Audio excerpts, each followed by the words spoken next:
Venerable Sir, how is the cutting off of affairs in the noble one's discipline achieved entirely and in all ways? It would be good, Venerable Sir, if the Blessed One would teach me the Dhamma, showing me how the cutting off of affairs in the noble one's discipline is achieved entirely and in all ways. Then listen, householder, and attend closely to what I shall say. Yes, Venerable Sir, Putalia the householder replied. The Blessed One said, Householder, suppose a dog, overcome by hunger and weakness, was waiting by a butcher's shop. Then a skilled butcher or his apprentice would cut out a skeleton of meatless bones smeared with blood and toss it to the dog. What do you think, householder? Would that dog get rid of his hunger and weakness by gnawing such a skeleton of meatless bones smeared with blood? No, Venerable Sir. Why is that? Because that skeleton consisted only of meatless bones smeared with blood. Eventually that dog would reap weariness and disappointment. So too, householder, a noble disciple considers thus.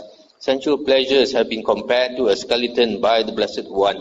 They provide much suffering and much despair, while the danger in them is great. Having seen this thus as it actually is with proper wisdom, he avoids the equanimity that is diversified. Based on diversity, he develops the equanimity that is unified. Based on unity, where clinging to the material things of the world utterly cease without remainder.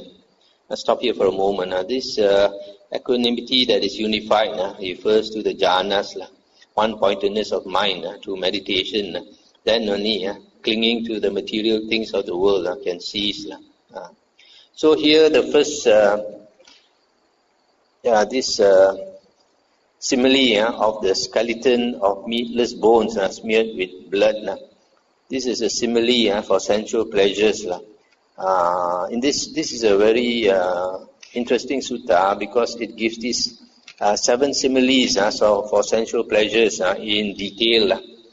We sometimes come across these 7 similes in other suttas, but it is not described in detail. In this sutta, it is described in detail.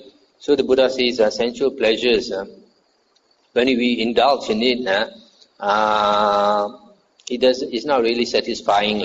It's only for a very short time. And then the flames of desire increase more rather than decrease.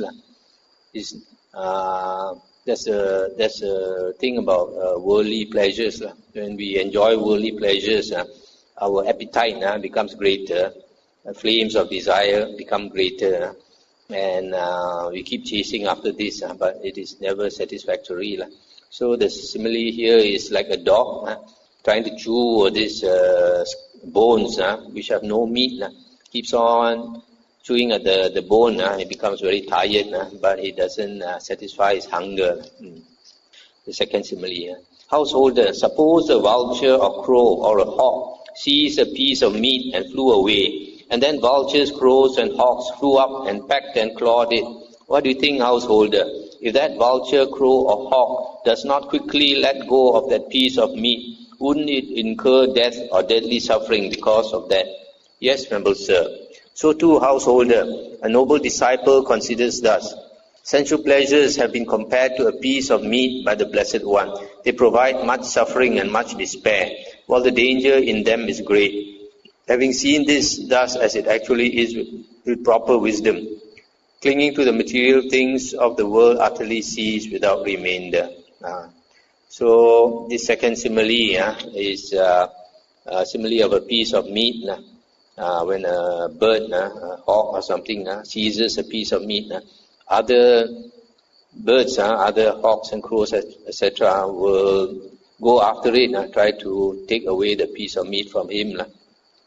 So in the same way, when we acquire property and wealth in the world, a lot of robbers and cheats and all that will try to take away your property and give you a lot of headache. If you try to guard your property, if you're a millionaire or billionaire, you have a lot of worries. The more money you have, the more worries you have, because if the richer you are, then the more attractive your piece of meat. So a lot of crooks will be coming after you. Might catch your children, kidnap your children and kill your children and all these things. Okay, the third one. Householder, suppose a man took a blazing grass torch and went against the wind. What do you think, householder? If that man does not quickly let go of that blazing grass torch, wouldn't that blazing grass torch burn his hand or his arm or some other part of his body, so that he might incur death or deadly suffering because of that? Yes, noble sir. So too, householder, a noble disciple considers thus. Sensual pleasures have been compared to a grass torch by the Blessed One. They provide much suffering and much despair, while the danger in them is great. Having seen this thus as it actually is with proper wisdom, clinging to the material things of the world utterly ceases without remainder. So this third simile is a blazing grass torch. This man is walking with the blazing grass torch held in front of him, but he's walking against the wind. So the wind will carry the flame towards him and burn him. So in the same way, sometimes we indulge in sensual pleasures, for example, engaging in adultery and all that, then it burns us. Whether somebody will beat you up, or you might go to court, your family will break up, and all these things, all these problems will burn you because you chase after sensual pleasures. Or some people, they go and then indulge in sensual pleasures, and then they get VD or AIDS, etc., and a lot of problems. Okay, the fourth one. Householder, suppose there were a charcoal pit deeper than a man's height, full of glowing coals, without flame or smoke. Then a man came who wanted to live and not to die, who wanted pleasure and recoiled from pain. And two strong men seized him by both arms and dragged him towards the charcoal pit. What do you think, householder? Would that man twist his body this way and that? Yes, noble sir. Why is that? Because that man knows that if he falls into the charcoal pit, he will incur death or deadly suffering because of that.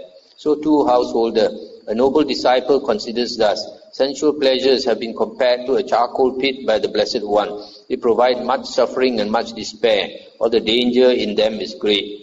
Having seen this thus as it actually is with proper wisdom, clinging to the material things of the world utterly ceases without remainder.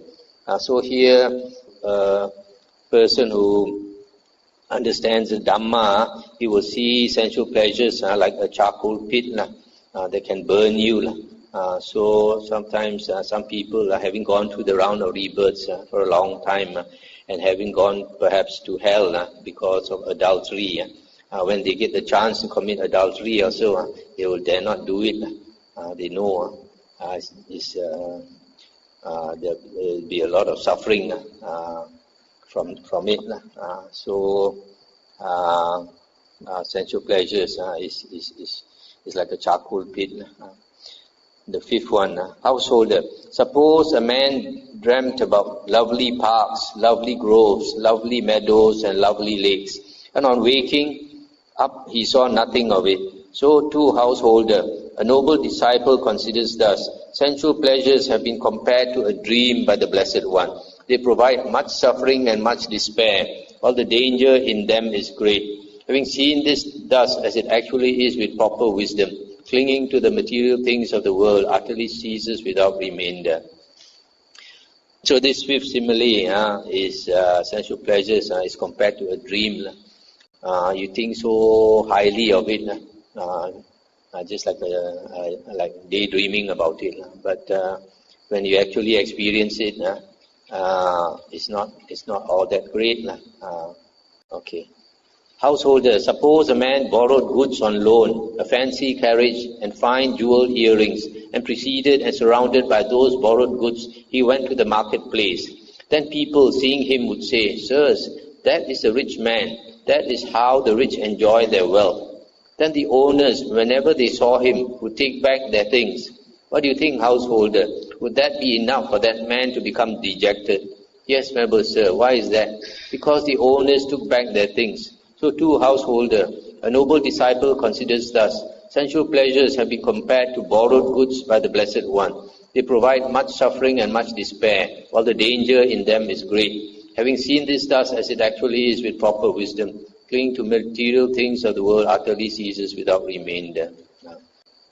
Sensual pleasures is like the borrowed goods. He enjoys it, but in the end he suffers. It's all taken away from him, because everything in the world is impermanent. Householder, suppose there were a dense grove not far from some village or town, within which there was a tree laden with fruit, but none of its fruit had fallen to the ground. Then the man came needing fruit, seeking fruit, wandering in search of fruit. And he entered the grove and saw the tree laden with fruit. Thereupon he thought, this tree is laden with fruit, but none of its fruit has fallen to the ground. I know how to climb a tree, so let me climb this tree, eat as much fruit as I want, and fill my bag. And he did so. Then the second man came needing fruit, seeking fruit, wandering in search of fruit, and taking a sharp axe, he too entered the grove and saw that tree laden with fruit. Thereupon he thought, this tree is laden with fruit, but none of its fruit has fallen to the ground. I do not know how to climb a tree, so let me cut this tree down at its root, eat as much fruit as I want, and fill my bag. And he did so. What do you think, householder? If that first man who had climbed the tree doesn't come down quickly, when the tree falls, wouldn't he break his hand or his foot or some other part of his body, so that he might incur death or deadly suffering because of that? Yes, venerable sir. So too, householder, a noble disciple considers thus, sensual pleasures have been compared to a fruit tree by the Blessed One. They provide much suffering and much despair. All the danger in them is great. Having seen this thus as it actually is with proper wisdom, he avoids the equanimity that is diversified, based on diversity, and develops the equanimity that is unified, based on unity, where clinging to the material things of the world utterly ceases without remainder. This equanimity that is diversified refers to worldly equanimity, and equanimity that is unified refers to the equanimity in jhana, when the mind becomes one-pointed. So this last simile, sensual pleasures, is compared to a fruit tree. The first man went to enjoy the fruits of the tree, and while he's enjoying the fruits of the tree, there's much danger for him, because the second man is chopping the tree down. He's going to break his limbs and fall down. So in the same way, if you enjoy sensual pleasures, there are some other people also out to enjoy the same sensual pleasures that we are enjoying. So this simile is a bit similar to the first one. Is it the first one or is it the second one about the piece of meat, where this bird has flew up in the air with a piece of meat and other birds come after him. So in the same way, this man is enjoying the fruit, but another man also wants to enjoy the fruit, and so he's in great danger.